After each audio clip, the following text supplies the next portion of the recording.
Arminds Meisters, kurš vērtēja jūsu 5 gadi prokuratūrā. Fragments ir šāds.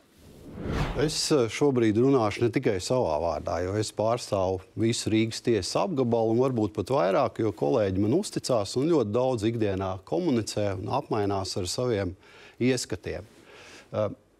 Tādā galvenajos vilcienos es varētu teikt, ka mana sajūta arī strādājot tajā pašā ģenerāla prokurora padomē un pietiekam augstā līmenī ir tāda, ka prokuratūra nepieņēma Juris Tukānu kā ģenerāla prokuroru.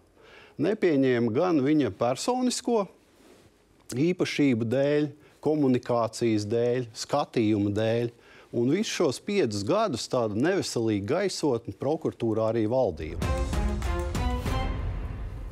Ko jūs atbildat uz šo? Tas ir personīgi Meistara kunga izdomājumi. Kāpēc? Viņš pretendēja uz krimināla departamenta viceprokuroru amatu.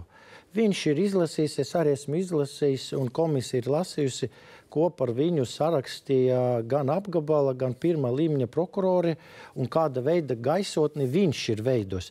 Es gaisotni Rīgas tiesas apgabala prokuratūra un pirmā līmeņa prokuratūras neveidoja. Tas ir saskaņā ar likumu.